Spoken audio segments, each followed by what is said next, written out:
ಪುತ್ತೂರು ಮಹತೋಬಾರ ಮಹಾಲಿಂಗೇಶ್ವರನ ಪವಾಡಗಳು ಹಲವಾರು. ಮಹತೋಬಾರ ಮಹಾಲಿಂಗೇಶ್ವರನ ಆರಾಧಿಸಿದವರಿಗೆ ಯಾವತ್ತೂ ಕೂಡ ಕಷ್ಟಗಳು ಬರೋದಿಲ್ಲ ಅಥವಾ ಕಷ್ಟಗಳು ಮಾಯವಾಗ್ತವೆ, ನೆಮ್ಮದಿಯ ಜೀವನ ಕಂಡುಕೊಳ್ಬೋದು ಅನ್ನುವಂಥದ್ದು ಇಲ್ಲಿಯ ಇತಿಹಾಸ ಅಥವಾ ಇಲ್ಲಿಯ ಕಾರಣಿಕ ಹಿಂದಿನ ಕಥೆಗಳು. ಈಗ ನಾವು ನೋಡ್ತಾ ಇರುವಂಥದ್ದು ಇಲ್ಲಿರುವಂತಹ ಪುತ್ತೂರು ಮಹಾಲಿಂಗೇಶ್ವರನ ಈ ಒಂದು ಛಾಯಾಚಿತ್ರ. ಈ ಛಾಯಾಚಿತ್ರಕ್ಕೆ ಸುಮಾರು 100 ವರ್ಷಗಳಾಯಿತು ಅನ್ನುವಂತಹದ್ದು ಹೇಳಲಾಗ್ತಿದೆ. 100 ವರ್ಷಗಳಿಗಿಂತ ಹಿಂದೆ ತೆಗೆದಂತಹ ಒಂದು ಬ್ಲ್ಯಾಕ್ ಆ್ಯಂಡ್ ವೈಟ್ ಛಾಯಾಚಿತ್ರ. ಈ ಛಾಯಾಚಿತ್ರಕ್ಕೆ 100 ವರ್ಷಗಳಾಯಿತು ಅನ್ನುವಂತಹದ್ದು ಹೇಳಲಾಗ್ತದೆ. ಜೊತೆಗೆ ಈ ಛಾಯಾಚಿತ್ರವನ್ನು ತೆಗೆದವರು ಯಾರು, ಈ ಛಾಯಾಚಿತ್ರ ತೆಗೆದವರ ಕುಟುಂಬಸ್ಥರನ್ನು ಕೂಡ ಮಾತನಾಡಿಸುವಂಥ ಪ್ರಯತ್ನವನ್ನು ಮಾಡ್ತೀವಿ. ಅದಕ್ಕಿಂತ ಮೊದಲು ಈ ಬಗ್ಗೆ ಇಲ್ಲಿ ವ್ಯಾಪಾರ ಮಾಡ್ತಾ ಇರುವಂಥವರು ಮಾತಾಡ್ತಾರೆ. ಸರ್, ನಿಮ್ಮ ಹೆಸರೇನು? ನವೀನ್ ಅಂತ. ನವೀನ್, ಎಷ್ಟು ವರ್ಷಗಳಿಂದ ವ್ಯಾಪಾರ ಮಾಡ್ತೀವಿ? ನಾವೊಂದು 55 ವರ್ಷದಿಂದ ವ್ಯಾಪಾರ ಮಾಡ್ತೀವಿ. ನೀವು ನಿಮಗಿಂತ ಮೊದಲು ತಂದೆಯವರಿದ್ರು. ಈಗ ಈ ಫೋಟೋ ಬಿಟ್ಟು ಪುತ್ತೂರು ಮಹಾಲಿಂಗೇಶ್ವರನ ಬೇರೆ ಫೋಟೋ ನೋಡಿದ್ದೀರಾ? ಈ ರೀತಿಯಲ್ಲಿ ಫೋಟೋ ಇಲ್ಲ, ಬೇರೆ ರೀತಿಯಲ್ಲಿ ಬೇರೆ ಬೇರೆ ಟೈಪ್ ಇರ್ಬೋದು. ಆದರೆ ಇಲ್ಲಿದ್ದು ಬ್ಲ್ಯಾಕ್ ಆ್ಯಂಡ್ ವೈಟೇ ಫೇಮಸ್. ಎಲ್ಲರೂ ಹೆಚ್ಚಿನವರು ಬ್ಲ್ಯಾಕ್ ಆ್ಯಂಡ್ ವೈಟೇ ಬೇಕು ಅಂತ ಹೇಳೋದು, ಕಲರ್ ಲೈಕ್ ಮಾಡೋದಿಲ್ಲ. ಡಿಮ್ಯಾಂಡ್ ಇರೋದು ಅದಕ್ಕೆ. ಹೌದು, ಇಲ್ಲಿಯವರೆಲ್ಲ ಅವರು ಬ್ಲ್ಯಾಕ್ ಆ್ಯಂಡ್ ವೈಟಲ್ಲೇ ನೋಡ್ಲಿಕ್ಕೆ ಇಷ್ಟಪಡ್ತಾರೆ. ಕಲರ್ ಮತ್ತೆ ಹೊರಗಿಂದ ಬಂದವರೆಲ್ಲ ತಗೊಳ್ತಾರೆ ಅಷ್ಟೇ. ತುಂಬಾ ವರ್ಷಗಳಿಂದ ಇದೇ ಫೋಟೋ ಇದೆ. ಹೌದೌದು. ಡಿಮ್ಯಾಂಡ್ ಹೇಗಿದೆ? ಇಲ್ಲಿ ಕೊಂಡೋಗ್ತಾರೆ, ಹೆಚ್ಚಿನವರೆಲ್ಲ ಕೊಂಡೋಗ್ತಾರೆ. ಹೊರ ದೇಶಕ್ಕೆ ಕೊಂಡೋಗಿದ್ದಾರೆ ಹೆಚ್ಚಿನವರೆಲ್ಲ. ಬಾಂಬೆಗೆ ಕೊಂಡೋಗ್ತಾರೆ, ಬಂದವರೆಲ್ಲ ಹೆಚ್ಚಿನವರು ಕೊಂಡೋಗ್ತಾರೆ. ಮಹತೋಬಾರ ಮಹಾಲಿಂಗೇಶ್ವರನ ಈ ಫೋಟೋ ನಾವು ಈಗ ಒಂದು ಅಂಗಡಿಗೆ ಹೋದ್ವಿ, ಅಲ್ಲಿ ಬಹಳಷ್ಟು ಈ ಫೋಟೋನೇ ಸೇಲ್ ಆಗ್ತಾ ಇರುವಂಥದ್ದು ಅನ್ನುವಂಥದ್ದನ್ನು ಅವರು ಹೇಳಿದರು. ನಾವು ಆಗಲೇ ಹೇಳಿದ್ವಿ ನಿಮಗೆ, ಈ ಫೋಟೋ ತೆಗೆದವ್ರು ಯಾರು ಮತ್ತು ಅವರ ಈಗಿನ ಸ್ಟುಡಿಯೋ, ಆ ಸ್ಟುಡಿಯೋದಲ್ಲಿ ಇರೋರು ಯಾರು ಎಲ್ಲವನ್ನೂ ಕೂಡ ನಿಮಗೆ ಹೇಳ್ತೀವಿ ಅನ್ನುವಂಥದ್ದನ್ನು ಹೇಳಿದ್ವಿ. ನಾವೀಗ ಇರುವಂಥದ್ದು ಪುತ್ತೂರಿನ ಮುಖ್ಯ ಭಾಗದಲ್ಲಿ, ಹೃದಯ ಭಾಗದಲ್ಲಿರುವಂಥ ಆಶಾ ಭಾವಚಿತ್ರಾಲಯದಲ್ಲಿ. ಇಲ್ಲಿಯ ಪುರುಷೋತ್ತಮ ತೋಳ್ಪಾಡಿ ಅನ್ನುವಂತಹ ವ್ಯಕ್ತಿ ಇವರು ಆ ಫೋಟೋವನ್ನು ತೆಗೆದಿರುವಂಥದ್ದು.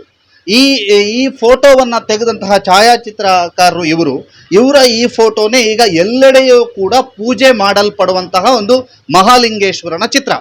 ಇವರ ಈ ಒಂದು ಶಾಪ್ನಲ್ಲಿ ಅಥವಾ ಈ ಸ್ಟುಡಿಯೋದಲ್ಲಿ ನಾವಿದ್ದೇವೆ. ಇವರ ಮೊಮ್ಮಗ ಅಶ್ವಿನ್ ಅವರು, ಇವರ ತಂದೆ ನಾರಾಯಣ ಅವರ ತಂದೆ ಪುರುಷೋತ್ತಮ ಅವರು ಅಲ್ವಾ, ಅವರ ಈ ಒಂದು ಸ್ಟುಡಿಯೋದಲ್ಲಿ ನಾವಿದ್ದೇವೆ. ಈ ಬಗ್ಗೆ ಬಹಳಷ್ಟು ಲೇಖನಗಳನ್ನು ಬರೆದಿರುವಂತಹ ಚಂದ್ರಶೇಖರ್ PG ಅವರಿದ್ದಾರೆ. ಅವ್ರ ಹತ್ರ ಮಾತಾಡಿಸಿ ಅಶ್ವಿನ್ ಅವರನ್ನ ಮಾತಾಡಿಸ್ತೀನಿ. ಸರ್, ಈ ಒಂದು ಭಾವಚಿತ್ರಕ್ಕೆ 100 ವರ್ಷ ಆಯಿತು ಅನ್ನುವಂಥದ್ದು ಬಹಳ ಹೆಮ್ಮೆಯ ವಿಚಾರ. ಏನು ಹೇಳ್ತೀವಿ? ಅಂದರೆ ಪುತ್ತೂರಿನ ಎಲ್ಲರೂ ಕೂಡ ಹುಟ್ಟಿದ ಎಲ್ಲ ಮಕ್ಕಳು ಸಾಧಾರಣ 100 ವರ್ಷ ಹಿಂದಿನ ಯಾರೆಲ್ಲ ಇದ್ದಾರೋ ದೇವರು ಅಂತ ನೋಡಿದ್ದೆ ಮಹಾಲಿಂಗೇಶ್ವರನನ್ನು. ಆ ಮಹಾಲಿಂಗೇಶ್ವರನ ಆ ಫೋಟೋ ಅದು ಭಾರಿ ಅದ್ಭುತವಾದಂಥ ಫೋಟೋ. ಇವತ್ತು ಬರೀ ಕರ್ನಾಟಕದಲ್ಲಿ ಪುತ್ತೂರಿನಲ್ಲೆಲ್ಲ ವಿದೇಶದಲ್ಲಿ ಕೂಡ ಯಾರ್ಯಾರು ಪುತ್ತೂರಿನಲ್ಲಿ ಹುಟ್ಟಿದಾರೋ ಅವರ ಮನೆಯಲ್ಲೆಲ್ಲ ಮಹಾಲಿಂಗೇಶ್ವರನ್ನೇ ಇವತ್ತಿಗೂ ಎಲ್ಲರೂ ಸಹ ತಮ್ಮ ಆರಾಧ್ಯ ಮೂರ್ತಿಯಾಗಿ ಪೂಜೆ ಮಾಡ್ತಿದ್ದಾರೆ. ಅಂದರೆ ಈ ಭಾವಚಿತ್ರ ಅಂದರೆ ಅವರು ಪುರುಷೋತ್ತಮ ತೋಳ್ಪಾಡಿಯವರು Krishna art and photo studio ಇದ್ದದ್ದು ಇಲ್ಲಿ ನಮ್ಮ ಮಹಾಲಿಂಗೇಶ್ವರ ದೇವಸ್ಥಾನದ ಪಕ್ಕದಲ್ಲೇ ಇದ್ದದ್ದು. ಅಲ್ಲಿದ್ದು ಅಂದರೆ ಆರ್ಟ್ ಮತ್ತು ಇದು ಅಂದರೆ ಅವರು ಕೇರಳದ ರವಿವರ್ಮನ ಅಂದರೆ ಹಿಂದಿನ ಕಾಲದಲ್ಲಿ ದೇವರ ಚಿತ್ರವನ್ನೆಲ್ಲ ತೈಲವರ್ಣದಲ್ಲಿ ಮಾಡುವಂಥದ್ದು. ಅಂಥ ಈ ದೊಡ್ಡ ದೊಡ್ಡ ರಾಜರುಗಳದ್ದು, ದೇವರುಗಳದ್ದು ಅಥವಾ ಅರಮನೆಯದ್ದು ಇಂಥ ಚಿತ್ರಗಳೆಲ್ಲ ತೈಲವರ್ಣದಲ್ಲೇ ನಾವು ನೋಡುವಂಥದ್ದು. ಆಗ ಅಷ್ಟು ಕ್ಯಾಮರಾ ಎಂಬ ಸಬ್ಜೆಕ್ಟ್ ಇರಲಿಲ್ಲ.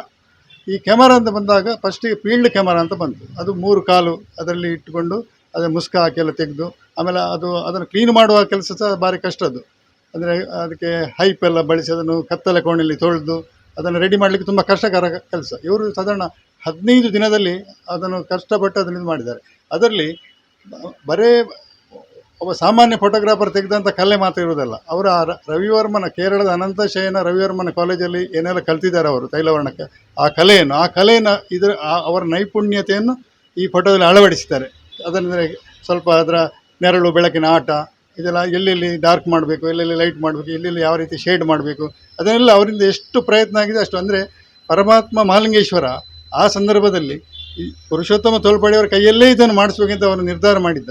ಇವರಿಗೂ ಆ ಕಾಲದಲ್ಲಿ ಆ ಮನಸ್ಸು ಬಂತು. ಯಾಕಂದರೆ ಹಿಂದೆ ಮಹಾಲಿಂಗೇಶ್ವರ ದೇವರಿಗೆ ಒಂದು ಕಂಚಿನ ಇದಿತ್ತು, ಕಂಚಿನ ಕವಚ ಇತ್ತು. ಆ ಕವಚವನ್ನು ಯಾರು ಕೂಡ ನೋಡಲಿಲ್ಲ. ಅಂದರೆ ಇತ್ತೀಚಿನ ಇದರಲ್ಲಿ ಯಾರು ಕೂಡ ಅದನ್ನು ನೋಡಲಿಲ್ಲ. ಅದರ ನಂತರ ಈ ಬೆಳ್ಳಿಯ ಮುಖ ಕವಚ ಬಂತು.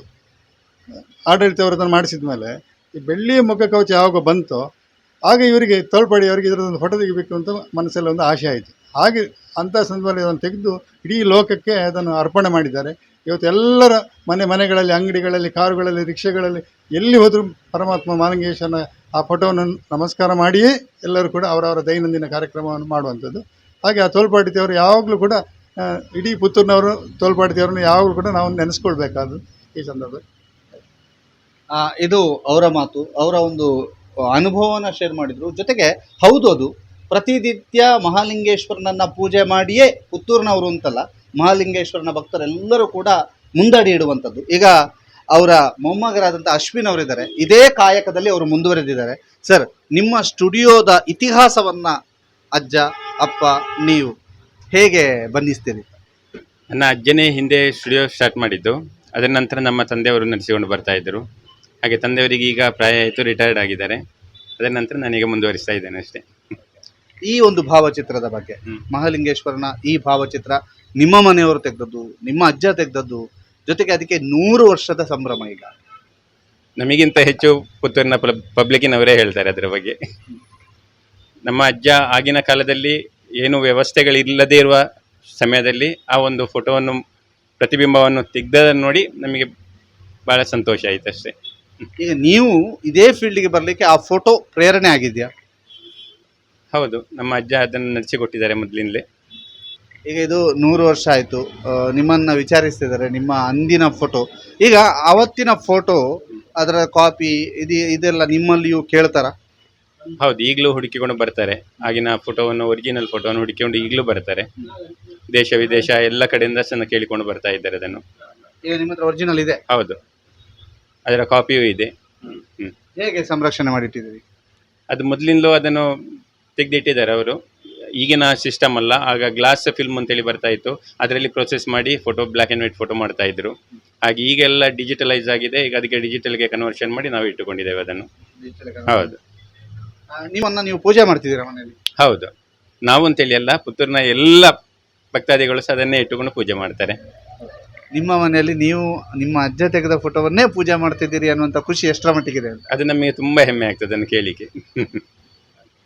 ಈಗ ಯೂಟ್ಯೂಬ್ನಲ್ಲಿ ಒಂದು ಚಿಕ್ಕ ಮ್ಯೂಸಿಕ್ಕು, ಒಂದು ಚಿಕ್ಕ ಸಂಭಾಷಣೆ, ಒಂದು ಚಿಕ್ಕ ದೃಶ್ಯ, ಒಂದು ಚಿಕ್ಕ ಫೋಟೋ ಪ್ರಕಟ ಆದರೂ ಕಾಪಿರೈಟ್ ಆಗ್ತಾರೆ. ಇದು ಕೋಟಿ ಪ್ರಿಂಟ್ ಆಗಿದೆ, ಕೋಟಿಯಷ್ಟು ಜನ ಅದನ್ನು ಆರಾಧಿಸ್ತಾ ಇದ್ದಾರೆ. ಕಾಪಿರೈಟ್ ಇದೆಯಾ ಅಂತ ಕೇಳಬೇಕು, ಯಾಕಂದರೆ ಬಹುದೊಡ್ಡ ಪ್ರಶ್ನೆ. ಕಾಪಿರೈಟ್ ಇದೆಯಾ ಸರ್? ಅದನ್ನು ಇಷ್ಟ ತನಕ ನಾವು ಅದನ್ನು ಉಪಯೋಗಿಸಿಕೊಳ್ಳಿಲ್ಲ ಕಾಪಿರೈಟ್ ಅಂತ. ಸಾರ್ವಜನಿಕ ಯಾರು ಬೇಕಾದರೂ ಅದನ್ನು ಉಪಯೋಗಿಸಿಕೊಳ್ಳುವ ಹಾಗೆ. ಕಾಪಿರೈಟ್ ಅಂತ ನಾವು ತಗೊಳ್ಳೋದೇ ಇಲ್ಲ. ಅದನ್ನು ಯಾರು ಬೇಕಾದ್ರೂ ಮಾಡಲಿ, ಯಾರು ಬೇಕಾ ಕೈ ಮುಗಿಲಿ. ಇದು ಇವರ ದೊಡ್ಡ ಗುಣ. ಯಾವುದೇ ಕಾಪಿರೈಟ್ ಇಲ್ಲ, ದೇವರಿಗೆ ಯಾವ ಕಾಪಿರೈಟು? ದೇವರ ಫೋಟೋವನ್ನು ತೆಗೆದಿದ್ದಾರೆ, ಅವರ ಆರಾಧನೆಯನ್ನು ನಾವೆಲ್ಲರೂ ಮಾಡ್ತಾ ಇದ್ದೇವೆ. ಆ ದೇವರು ನಮ್ಮನ್ನ ಚೆನ್ನಾಗಿಟ್ರೆ ಸಾಕು ಅನ್ನುವಂಥ ಭಾವನೆಯಿಂದ ಕಾಪಿರೈಟ್ ಎಲ್ಲ ಬೇಡ ಅನ್ನುವಂಥದ್ದನ್ನು ಹೇಳ್ತಾ ಇದ್ದಾರೆ. ಇದರಿಂದ ಒಂದಷ್ಟು ಬೇರೆ ಬೇರೆ ಸ್ಟುಡಿಯೋದವರು ಇರ್ಬೋದು, ಬೇರೆ ಬೇರೆ ಪ್ರಿಂಟಿಂಗ್ ಪ್ರೆಸ್ನವರು ಇರ್ಬೋದು, ಬೇರೆ ಬೇರೆ ಅಂಗಡಿಯವರು ಇರ್ಬೋದು, ಈ ಫೋಟೋನ ಮಾರಾಟವನ್ನು ಕೂಡ ಮಾಡ್ತಾ ಇದ್ದಾರೆ. ಅದಕ್ಕೆ ಯಾವುದೇ ಕಾಪಿರೈಟ್ ಇಲ್ಲ. ಅದರ ಜೊತೆಗೆ ಇಂತಹದೊಂದು ವರ್ಣರಂಜಿತ, ಇಂತಹದೊಂದು ಭಕ್ತಿ ಭಾವವನ್ನು ಮೂಡಿಸುವಂತಹ ಫೋಟೋ ಇವತ್ತಿಗೆ ಅಥವಾ ಈ ವರ್ಷಕ್ಕೆ ಸುಮಾರು 100 ವರ್ಷಗಳಾಯಿತು ಈ ಫೋಟೋಗೆ ಅನ್ನುವಂಥದ್ದು ಬಹುದೊಡ್ಡ ವಿಚಾರ. ಅವರ ಕುಟುಂಬ ಇವತ್ತಿಗೂ ಕೂಡ ಇಂತಹ ಒಂದು ಸ್ಟುಡಿಯೋವನ್ನು ಇಟ್ಟುಕೊಂಡೇ ಬದುಕನ್ನು ಸಾಗಿಸ್ತಾ ಇದ್ದಾರೆ. ಅಜ್ಜ ಏನು ಈ ರೀತಿಯಂಥ ಒಂದು ವ್ಯವಹಾರವನ್ನು ಮಾಡ್ತಾ ಇದ್ರು, ಅದನ್ನೇ ಮುಂದುವರಿಸಿದ್ದಾರೆ. ಇವರು ಕೂಡ ಅಂತಹದ್ದೇ ವಿಶೇಷವಾದಂತಹ ಫೋಟೋಗ್ರಫಿಯಲ್ಲಿ ಪರಿಣಿತರು ಅನ್ನುವಂತಹದ್ದು ಕೂಡ ನಮಗೆ ಚೆನ್ನಾಗಿ ಗೊತ್ತು. ಇಂತಹದೊಂದು ಕುಟುಂಬದ ಜೊತೆಗೆ ಮತ್ತು ಇಂತಹ ಇತಿಹಾಸವನ್ನು ತಿಳಿಸಿದಂಥ ಇವರಿಗೆ ವಿಶೇಷವಾದಂಥ ಧನ್ಯವಾದ ನಾವು ಅರ್ಪಿಸ್ತಾ ಇದ್ದೇವೆ.